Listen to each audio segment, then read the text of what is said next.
नमस्कार दोस्तों, मैं नवीन शुक्ल आप सबका स्वागत करता हूं अपने चैनल नवीन क्राइम स्टोरीज में।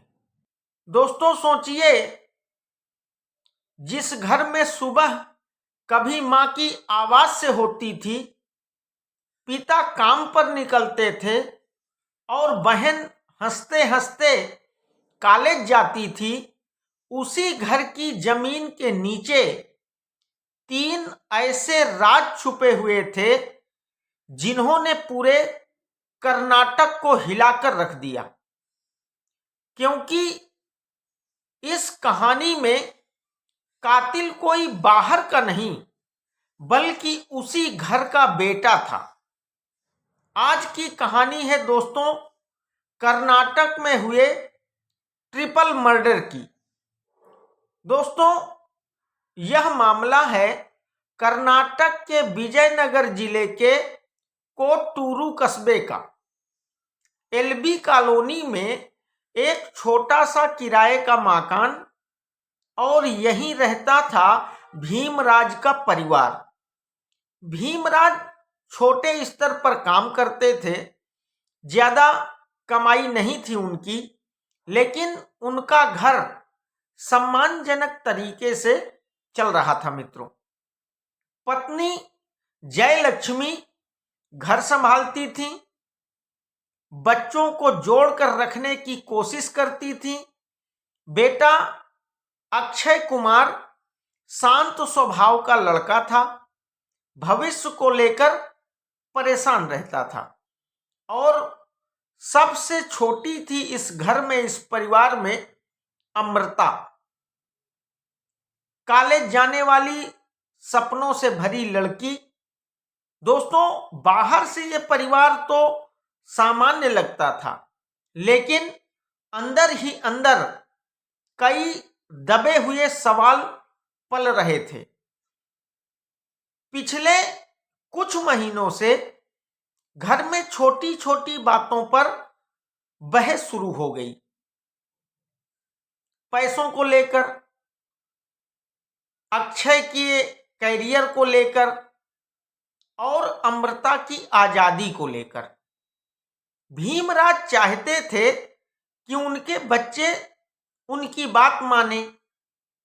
अक्षय पर दबाव था कि वह जल्दी कुछ कमाने धमाने लगे और अमृता वह अपनी अलग ही दुनिया बना रही थी मित्रों।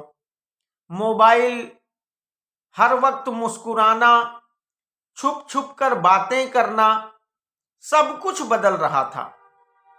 मां जयलक्ष्मी थोड़ा थोड़ा समझ रही थी कि बेटी कुछ छुपा रही है, तो एक दिन जयलक्ष्मी ने अमृता से पूछ ही लिया कि इतना फोन किसे करती रहती हो, इतनी ज्यादा बात आखिर किससे करती हो।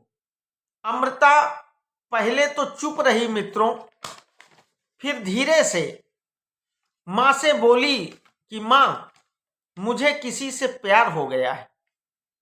मां ने यह बात पिता भीमराज को बताई तो भीमराज काफी नाराज हुए। उन्हें समाज की चिंता थी, तो उन्होंने बेटी से कहा कि पहले पढ़ाई लिखाई ढंग से कर लो, ये सब बात की बातें हैं। लेकिन मित्रों अमृता अपने फैसले पर अडिग थी, वह शादी करना चाहती थी। और जब इस बात की भनक अक्षय को लगी तो अक्षय को लगने लगा कि अमृता परिवार की इज्जत खतरे में डाल रही है। अब घर में इन सारी बातों को लेकर रोज बहस होने लगी। कभी आवाजें ऊंची हो जाती तो कभी सन्नाटा डराने लगता। धीरे धीरे घर जैसे बोझ बन गया मित्रों। अक्षय अंदर ही अंदर टूट रहा था। पिता की उम्मीदें, मां की चिंता और बहन का विद्रोह, तीनों उसके दिमाग पर भारी पड़ रहे थे। वह धीरे धीरे दोस्तों से कटने लगा। अकेले बैठकर समय बिताने लगा। कई बार वह खुद से ही बातें करने लगता कि सब ठीक क्यों नहीं हो सकता, लेकिन सवालों के जवाब कभी अक्षय को नहीं मिलते और फिर यहीं से उसका मन अंधेरे की तरफ बढ़ने लगा। मित्रों, एक दिन घर में फिर बहस हुई। बहन अपने प्यार की बात पर अड़ी थी, पिता गुस्से में थे, मां बीच में रोक रही थी और अक्षय चुपचाप सब देख रहा था। दोस्तों, पुलिस के मुताबिक इन लोगों की यही बहस आखिरी साबित हुई। यहीं से कहानी ने सबसे खतरनाक मोड़ ले लिया। घटना के बाद अक्षय मित्रों बंगलौर गया और वहां थाने में परिवार की गुमशुदगी की रिपोर्ट दर्ज करवा दी। लेकिन जिस वक्त अक्षय थाने में बैठे ये गुमशुदगी की रिपोर्ट लिखवा रहा था, उस समय उसकी बातों में बहुत घबराहट थी और पुलिस ने इस बात को बखूबी नोट किया। तो पुलिस को शक हुआ कि कहीं कुछ गड़बड़ तो नहीं है। तो पुलिस ने अक्षय की कॉल रिकॉर्ड निकलवाए, उनकी जांच शुरू की, सीसीटीवी कैमरे खंगाले गए और फिर सारे सबूत अक्षय की तरफ बढ़ने लगे। मित्रों, इधर कुछ दिन बाद मकान से अजीब सी बदबू आने लगी। तो आसपास के लोगों ने और मकान मालिक ने पुलिस को सूचना दे दी।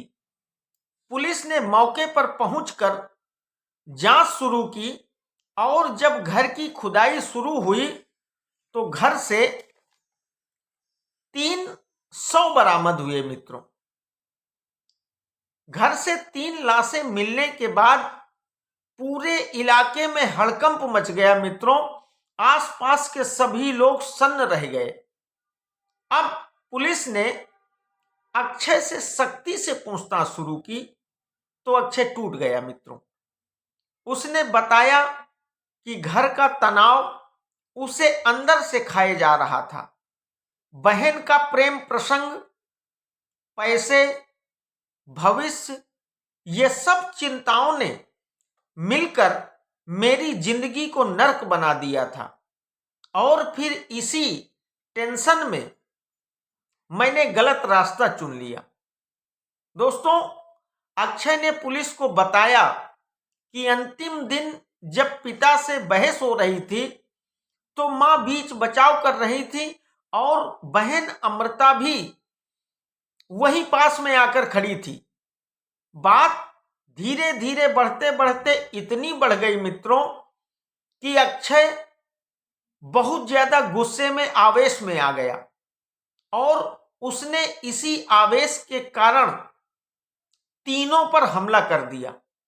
अक्षय का पहले से हत्या करने का कोई प्लान नहीं था। मित्रों, इसके बाद फोरेंसिक टीमें आई, सबूत इकट्ठे किए गए, अक्षय को गिरफ्तार कर लिया गया। मित्रों, अब पुलिस यह जानने की कोशिश कर रही थी कि इस पूरे कांड में क्या अक्षय ही अकेले शामिल था या फिर कोई और है जिसकी भी इस पूरे मामले में अहम भूमिका थी। दोस्तों, यह कहानी सिर्फ अपराध नहीं है, बल्कि यह आपस में टूटते संवाद की जीती जागती कहानी है।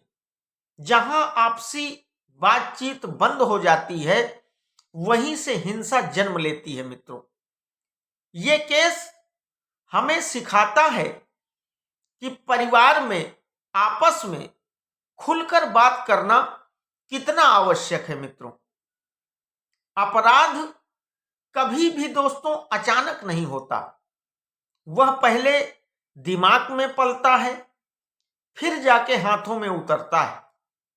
इसलिए अपनों से सदैव जुड़े रहिए मित्रों, और समस्याओं को समय रहते सुलझाते रहिए। मित्रों, ये वीडियो अगर पसंद आया हो तो इसे लाइक करें, नवीन क्राइम स्टोरीज को सब्सक्राइब करें और कमेंट बॉक्स पर अपनी राय अवश्य दें मित्रों। फिर मिलते हैं दोस्तों एक और सच्ची कहानी के साथ। तब तक के लिए नमस्कार, सत श्री अकाल, आदाब, राम राम।